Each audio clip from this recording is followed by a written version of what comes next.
Welcome back, it's Create Garden Rooms. In today's video, I'm going to be showing everybody how to do a cut list or materials list for your garden room. I get tons of emails and messages on Instagram saying, "Hi James, can you supply me a cut list for this size room?" I'd love to be able to help you all out, but there's so many of you asking and I've got so much work to do with other projects we're on. I just don't have the time. Some people have even said, "Look, I'll give you a couple £100 if you can work it all out." I don't want to do that. I'd rather just show you for free how we do it. Then you guys can just do it at home yourself. So, what you need for today's job, you need a bit of paper, you need a pen, get yourself a nice cup of tea, and a calculator. That's all you're going to need. And just follow me with this, because what we're going to do, we're going to work on like a 4x3 garden room. That's quite a common size. I get asked a lot about those. So we're going to open up the calculator now, and we're going to start step by step how we do it. So initially, what you want to do is work out your complete perimeter of the room. So you're going to do 4,000, because that's your front wall, plus 4,000, because that's your back wall, and then your side walls are 3 and 3. So don't even do that, just do 6,000. So now you've got your total perimeter of 14,000 millimeters. So always work in millimeters, that's what we're doing because it works out. All measurements in that. So 14,000. So Hannah's helping today. She does help in the garden room. She's done painting, decorating. She did a roof with us a while ago. She has been helping. So she's in today's video, doing some drawing. She's gonna be helping out, doing some maths. She's good at maths. I'm not so good. I'm better at building. Yeah, I know. You're better at that, right? I don't know. Don't give me that. Don't start saying you're not. She's the brains. Right. So 14,000 total perimeter. That's what we've got. Now, straight from there, you need to deduct whatever gaps you're gonna have in the building. By gaps, I mean doors or windows. So let's just say you're putting a 2.2 meter bifold in there. So of 14,000 minus 2200. That's your doors in mil. We're left with 11.8. So, 2.2 it was. I've done that Says wrong. she's the brains, but yeah. So we've got 11.8. So let's start over here with our perimeter, because we're going to keep this for the whole duration of the video. That's our overall perimeter minus doors and windows. So we'll just clear that mathematics off there. We've got 11.8. Now, it's straightforward from here. Now we've got that perimeter, everything really around the building is going to be based on that. So let's start off with, say, 4x2s.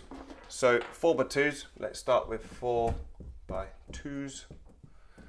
4x2s timber. Now that will be for your uprights. And we're going to run those across the room at 400 studs. So you want to do 11,800 divided by 400. Now that's going to give you a number of 29.5. So we'll always round it off to 30. So just hold up there a second, Hannah. See, what I normally do is have a little working out area on a piece of paper that I do. So I'll just put down 30 for the sides there. So I'll know that's all our uprights around. 30 is going to do it, but you're going to have corner pieces, bits and bobs there, a few noggins. So you're going to add 4 for the corners, because when you build the room, you're going to have to add the corner pieces in to catch the plasterboard. So you're already at 34 now. So we're just going to add 34 there, cross that out. Then you've got your door aperture. You've got to build uprights there. So you need a couple more for that. So add 2 more. So you're going to be at 36. And then what else are you going to need? Oh boy. See, this is why it's your job. But this is on my side, so I'll have to write this. 36. Thanks, Hannah. So we're at 36 now. And then what else we got? Some noggins maybe. I sheathe the building, so I don't really see the need for noggins in the walls. It just doesn't need it. You know, SIP panels don't have noggins, so normally we don't put them in unless it's around the door aperture, just to put that extra strength in where you're going to fix the doors. So we need to add a few there. But if we've got 36, we may as well just call it 40 lengths. That's what's going to work best. So 4x2s at, you know, what we're going to call this, we're probably going to do them at 2.4s. That's what we need for the uprights for our measurements. That's going to do us. So we're going to need 40 lengths of 4x2s. Is that meters? Yeah, 2.4 meters. So 2,400 mil. That's all we need, because the longest size we need is a 2170. And we're going to go into the measurements and calculations of this video in a bit, and that will show you how to do that as well. Just some rough measurements on what we build them all to. That will keep you within the 2.5 height restrictions.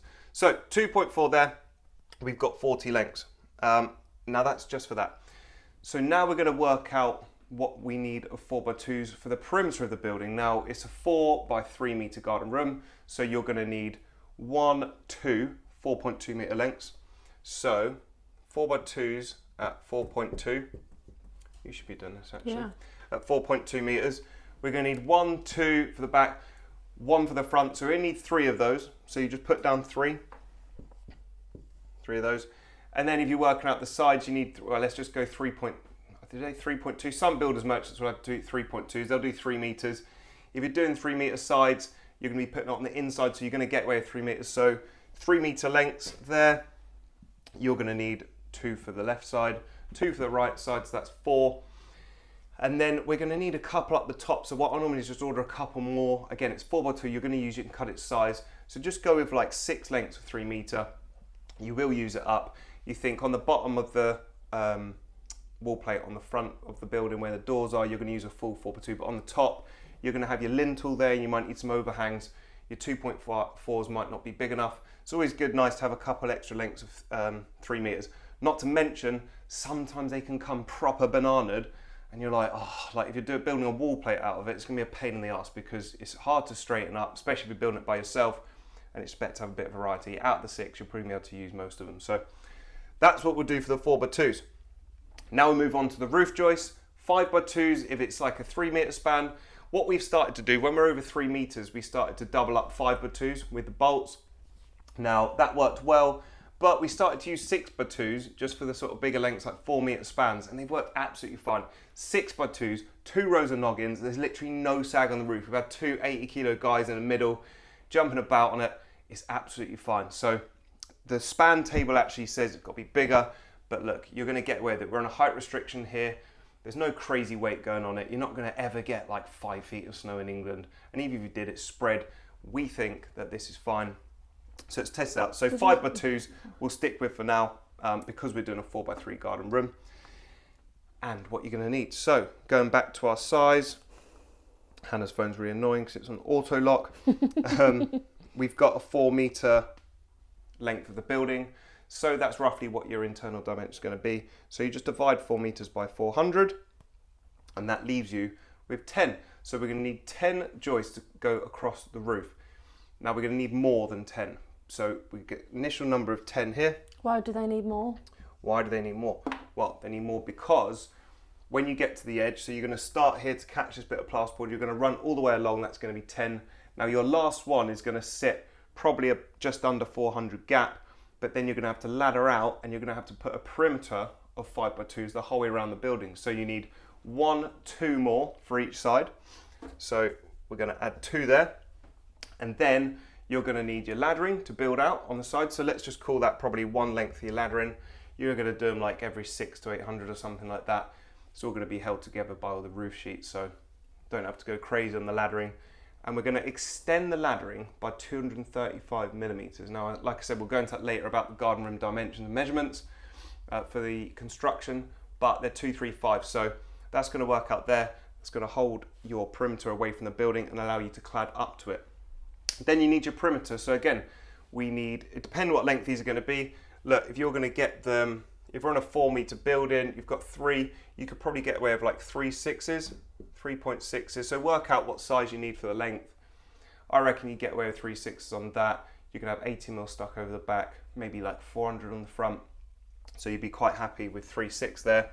So we're going to need at 3.6, what have we got, 10, 11, 12, 13 maybe of 3.6s.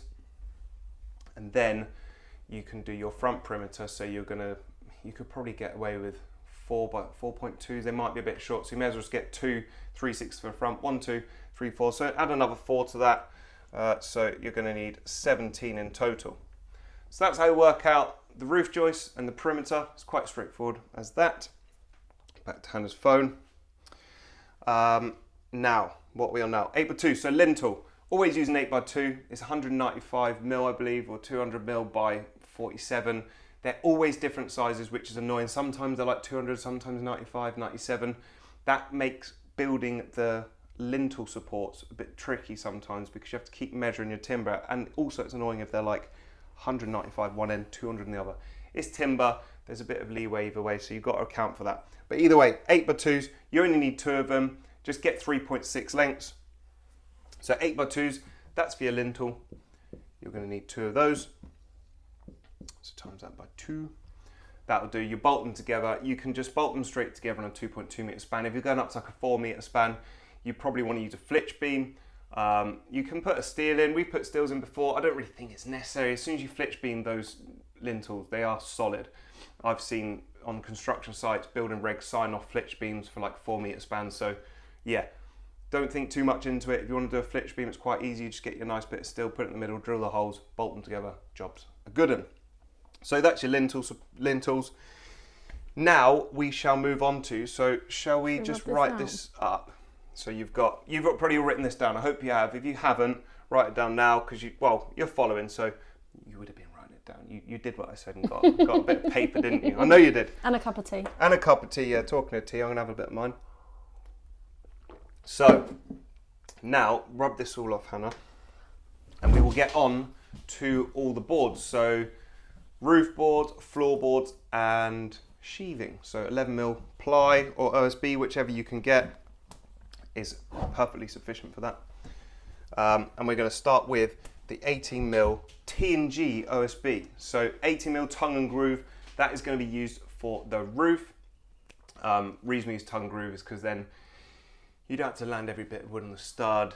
You can glue them all together and that makes it a whole one piece of wood, which is just solid.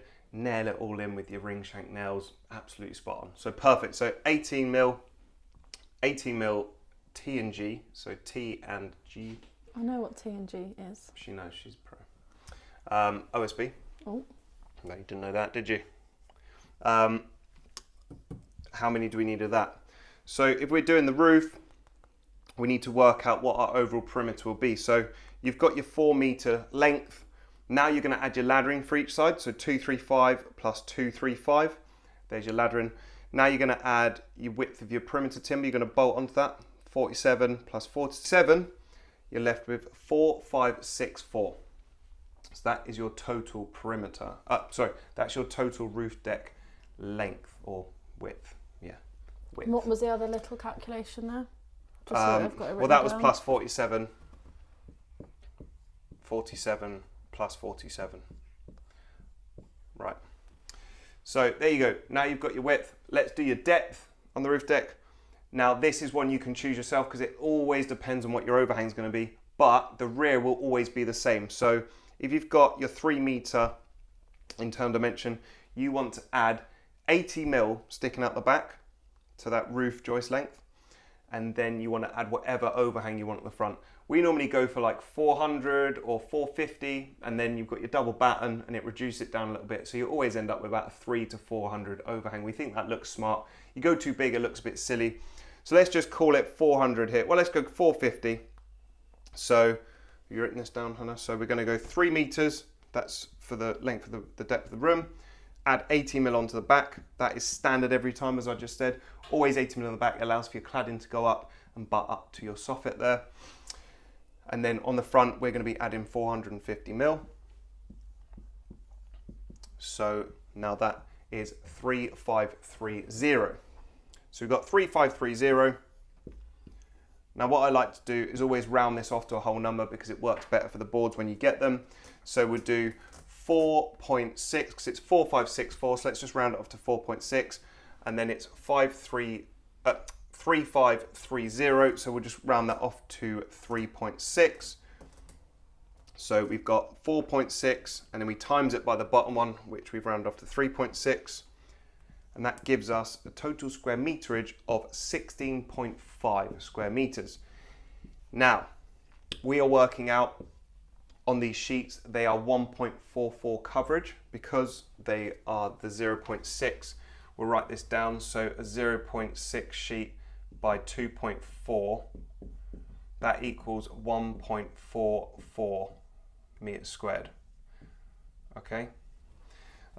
And then the bigger sheets, we may as well write this down because it's all in our sort of measurements up here. We'll always write down that our 1.2 sheets, which is standard size, by 2.4 equals 2.88 meters squared.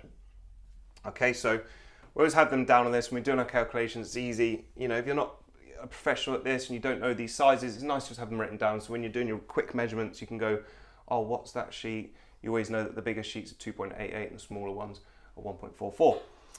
So that's there now. So now we have to do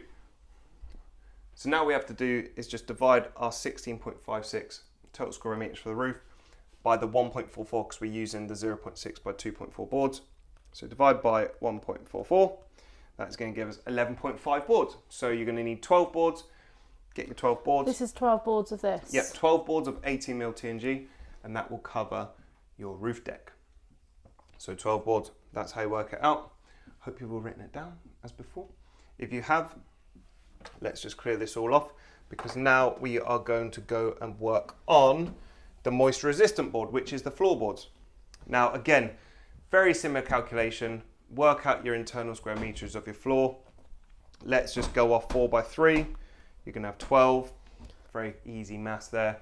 And then you're just going to divide that by the same thing again, because it is the 1.44, because they're the smaller boards. We use the same moisture resistant board on the floor. So it's chipboard, moisture resistant. We like to use that 18mm. You can glue it all again and it's solid floor. Glue it properly and you just never get a creaking floor and it's perfect. So that will equal 8.3 boards, and we're going to need 9 boards then to cover the whole internal floor area. So that's how you work that out. Very simple again, square meterage, divide that by your 1.44, and then you work out how many boards you need. So always go up a board. If you need 8.3, just get 9. Well, you're going to need 9 because you need the 0.3 to do the last bit. 9 boards on that. Now we'll work out the 11mm OSB sheathing around the building. As I said earlier, we write this perimeter down because that's your final external perimeter. We can just do this very simply now. We've got that number, so 11,800. We can just divide that by the width of the board. So don't do square meters and that, because these buildings aren't high enough. You're not going to need 1.2 boards high. It's always going to be less than 2.4 meters high on the board. So all we have to do now is with that perimeter, we divide that by 1200, which is the width of an 11mm board. Well, it's actually 1220, and you have to rip down 20mm off each board, which is well annoying, but we do it because if you don't, you're going to end up with odd studs on the plasterboard, and then you have to rip down every plasterboard, and that is just a pain in the arse. I'd rather rip down with a skill saw or the track saw 20mm off each board. So anyway, yeah, so just divide that by 1200, and 9.8 is your number. So you need 10 sheets. That will cover the whole exterior of the building. I like to order sort of a couple more, always like one spare so I can chuck it on the floor if the ground starts getting bad outside in the grass. Always like to be a bit over on OSB. You can always use OSB sheeting for things like that. And if there's anything you need to put inside the building to fix things to, you can put it behind. So always order a little bit more. So if you need 10, maybe order 11, then you're safe. And if you find out that you mess a board up, you've got a spare on there, because it's always a pain in the ass having to go all the way down the builder's merchants to pick up one board when you could have had it all delivered on the lorry. So 11 sheets will do you just fine. Okay, batten. Now batten always frustrates me because it is quite hard to get right, because when you're building these you always find little bits you need a bit more here or there. So let's just try and cover what we need specifically. Like I said, always better to over-order. You can take stuff back to builders merchants. They will have it back if it's in the same condition you got it. So it's better to over-order so you're not doing loads of trips there, because that just takes loads of time. Anyway, batten. So say you're cladding 2 sides of the building, which most people do. It might be in a corner, so you only clad 1 side in the front. Let's work that out. So 4,000mm on the front, 3,000 on the side. I won't ask you to write any down on this, Hannah, because we're just going to do it as we go. So 4,000 plus 3,000, 7,000. You want to divide that on the sides cladded with timber by 400. So that's going to give you 17.5 studs. Now, we're not going to take off the amount for the door, because that will cover all the extra bits you need. When you do your reveals on the door, you're going to put double batten up in vertical lines, and then you'll need one next to it to catch the horizontal battens and things like that. So it's better to over order on that. So we need 17 lengths. So write that down. 17 lengths of vertical for the front and the side. We're going to keep working on vertical. Now we'll do the other 2 sides. So 4,000 plus 3,000, that's your 7,000 perimeter for the other 2 sides, which will probably be cladded in metal cladding if you're doing that. Now, we do not put upright battens every 400 on metal cladding. You do not need it. You need it like every 800.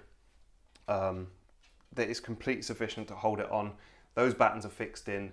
The metal sheets are solid. They don't move in the heat or anything, so they're not going anywhere. So don't waste your money and put loads of battens up for no reason.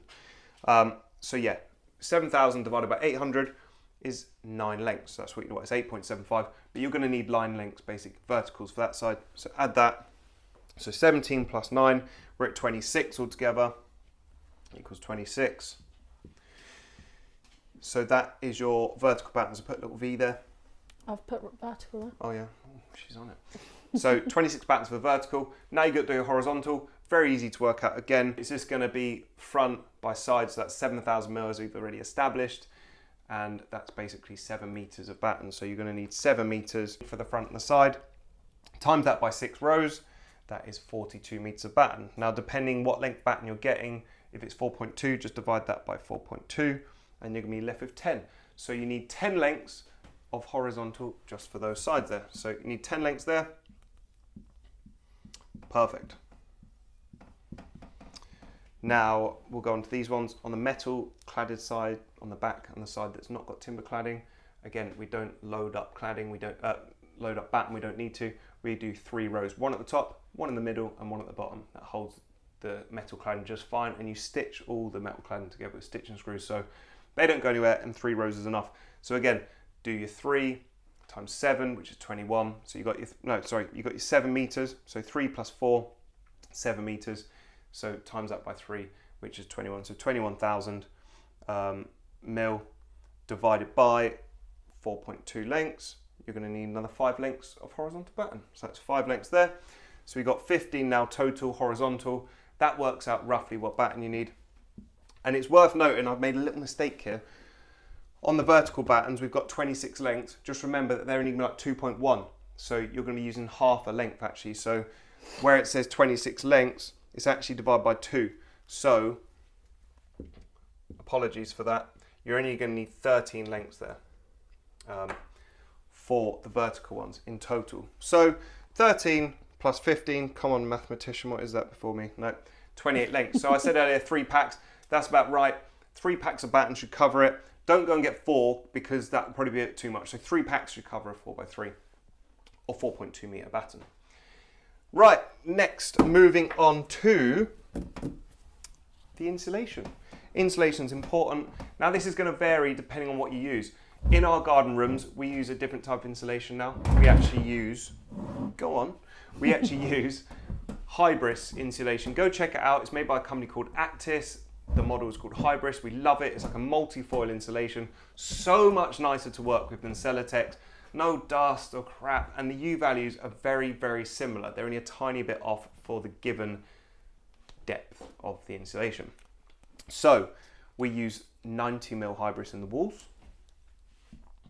And this is important to write down because it's the coverage of these packs. If you're going to use it, I would advise using it. I think it's great. 90 mil. 90 mil insulation. Now the 90 mil packs of Hybris cover 5.5 meters square. And we'll go into how we work that out with all your joists and everything in a minute.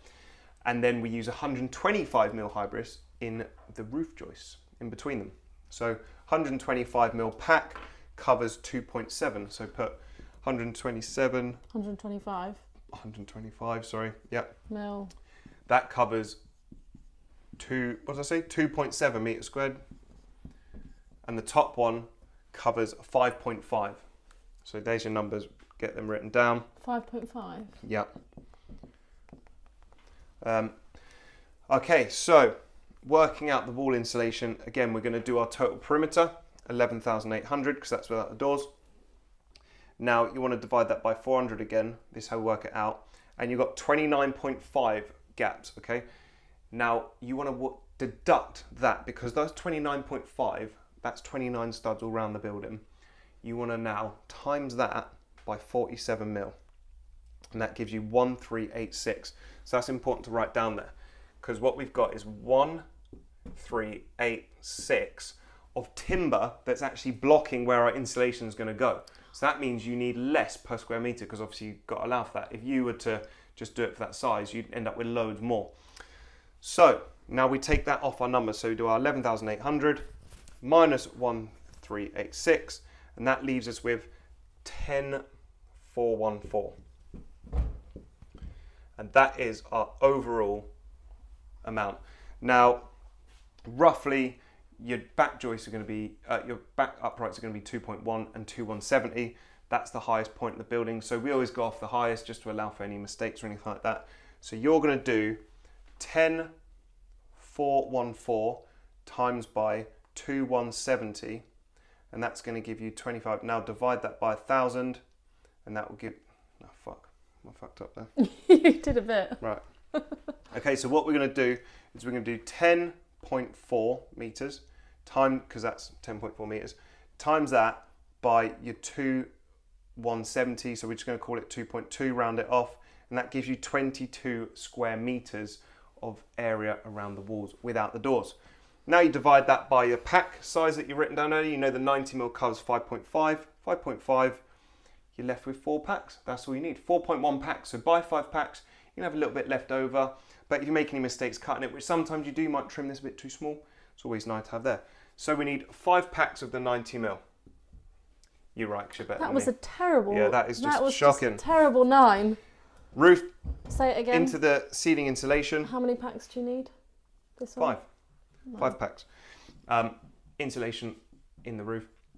What you want to do is work out, again, your internal perimeter, really straightforward here, 4 by 3 meters, so you're going to be 12, but you want to get rid of your joists, as we discovered earlier, and you've written this down, you know we've got 10 joists there, so you want to do 10 times 47, which is going to be 470. That's what you need to take off your width of the building, so you do 4,000 minus 470, and now you're down to 353. So call it 3.6, that's your total coverage without the timber. 3.6, you want to do 3.6 now times your depth, 3 meters, because there's nothing taken out, 10.8. That's your square meterage you need of insulation for your roof. And we know that 125mm pack covers 2.7, so we're just going to divide that by 2.7, and you're left with 4 packs. 4 packs will do it. This is a tough one now, because you're right on a bang on number. Probably better just to order another pack. It's not crazy expensive. And like I say, if you don't open it, you can take it back. So 5 packs of that will set you up just fine. Okay, so we're covered. That is basically all the building materials you need for a garden room. When I do an order, I always put on other bits there as well. So I'll put in a roll of DPC, which is a damp-proof course, which goes under the wall plates. As you see in my other videos, when we put the walls down, we put those on. That's on top of the concrete. So I'll get a roll of that, probably like a 220 millimeter wide roll. I like to go for the wide stuff because it comes in, and then before we put a floor down, we put another DPM, which is damp-proof membrane down. You can always cover it up nice. You can cut it a bit smaller and move it into place. So yeah, order a DPC roll. A DPM, you need a DPM as well for the internal floor. So, but if you've done concrete base, you might have one under that already, so you might need to order that. And then when we're just ordering all this stuff, we just order pretty much everything as well. So we'll order like plasterboard screws. We'll get all the screws, just loads of like 6 by 100 screws, 5 by 50 screws, you know, just bits and bobs you're going to need. Just order it all in one, so you have to don't take trips down to the builders merchants. Any trip to the builders merchants is just like 2 hours out of your time, complete waste of time. So that's that for the materials. I don't think we've got anything else to cover there. Plasterboard, again, like you're just going to work that out. Once you've built it all up, you can then just do your measurements of what you're going to need. It's very simple, you know, you do your wall measurements. Well, your total perimeter, again, by 1200, it should be very similar to the number of your 11mm OSB sheathing. Okay, part 2 of the video, second cup of tea. Go make yourself another one quick, because you're probably getting tired of me talking to you, but it's for free, come on. Like, this is free information, this is good. Part 2 of the video, we're going to be talking about the sizes you need to cut your timber to. Now, I thought I may as well just do this because I'm giving away all this other information. I may as well make this easier for you as well. So when you're building on these, you're not stood there for ages working out, oh, what size do I need to do this? Very straightforward. So let's start with the concrete base. With all my measurements I'm about to give you, the concrete base can be 60 millimeters above the ground. Now, in most planning like stipulations, it states that the 2.5 meters of permit development is taken from the highest part of ground directly adjacent to the building. So that can be anywhere. So if the ground at the back of the building, like here, is up here, oh, you're having a field day, you could build massively high. Well, you can build another meter because the measurement will be taken there across to the front of the building. But let's just say you are at the normal flat ground and you've put your concrete, you've gone 60 mil above the ground just to keep, you know, above any moisture or water that could build up there. If we had some big flash flood, I normally put a nice little gravel trap around the building as well that leads to a soak away if we're in like a bad area for flooding. So 60 mil base, that's what we're doing, that's what we're working off. your timbers, your back studs are going to be 2.1 meters. So 2100. So Hannah's going to write that down. Back uprights. What was the number? What was the number? Studs, uprights. 2100. So that's for the back. So get your 2.4 meter 4x2. Chop it down to 2.1. Tidy both the ends. Don't be a cowboy and just cut one end. Don't do that. I'll catch you. I catch any of you lot putting videos up of garden rooms where you've just chopped one end and not the other. I'll be holding you responsible. Yeah, don't do that. It's nice. You have finesse in this work. When you're building these, you've got to like put it together and enjoy it. No, so cut both ends. Don't be that guy. Trim up both ends, 2.1. The front is going to be a 2170 piece of timber. And that's going to give you your 17mm drop on the roof.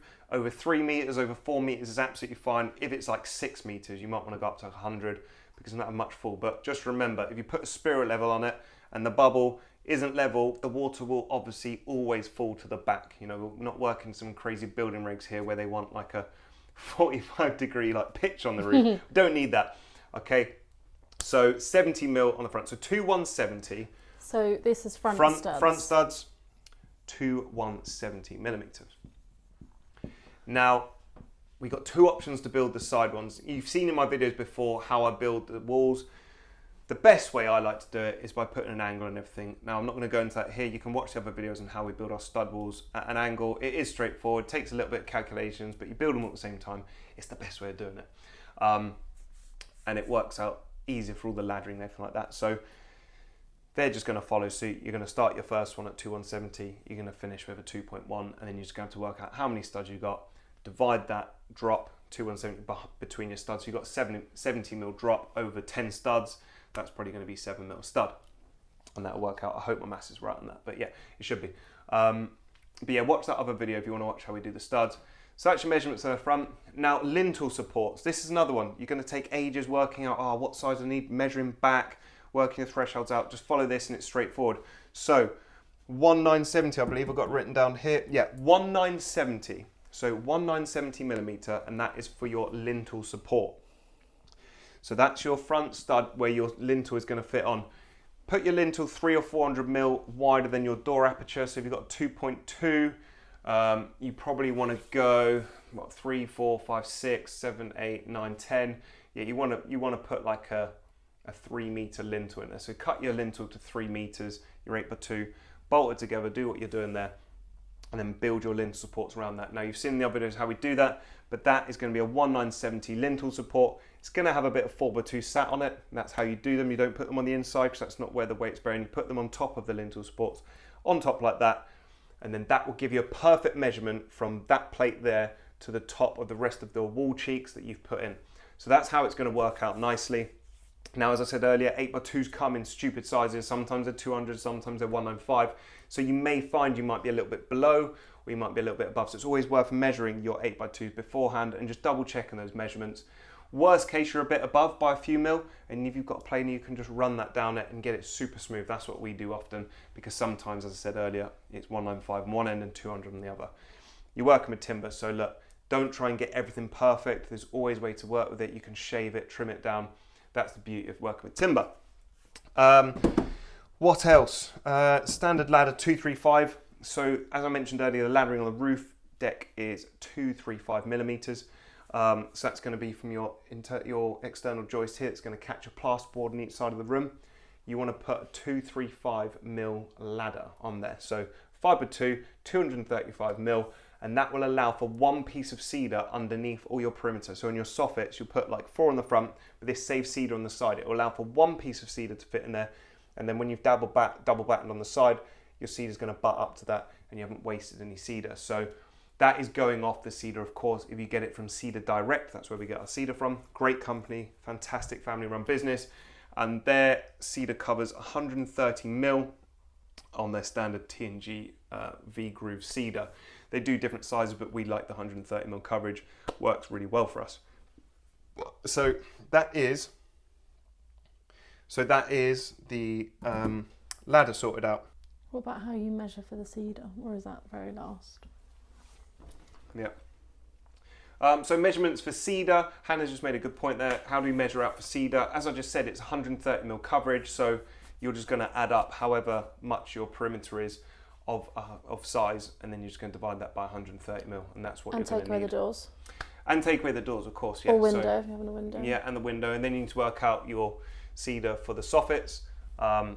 You know, if you're going to get 2.4 meter lengths, you're going to need, say, 1, 2, 3 for the sides, 1, 2 for the back on a 4x3 room, and then on the front you might do 4 rows, so you've got to do your 2 pieces times 4, so whatever that works out to be. But it is going to be different for your builds, because you're not just going to build it straight to my measurements here. You might want a big overhang smaller, so it's quite simple to work out. As long as you know the coverage of your cedar, that's how it works. Always allow for like 10% wastage on cedar as well, because you get some of those lengths that might have some imperfections you're not very happy with, that you might want to cover in there, so make sure you get 10% wastage. But don't mess about because it's so expensive. You know, always measure like 3 or 4 times before you cut that stuff. You know, it works out a 2.4 meter length like £35, including the VAT, which is crazy expensive. So be very careful with that stuff. I think that's it. I think we've covered pretty much everything there, haven't we? I can't think of anything else we need to cover on this. Told you how to do your materials list, cut list, what measurements we used on the building. Straightforward as that. If you've got any questions, drop them in the comment section. I'm always in the comment section with you guys. Love chatting to you, hearing about your builds. We had a customer ring us the other day who's built their whole garden room based on our videos.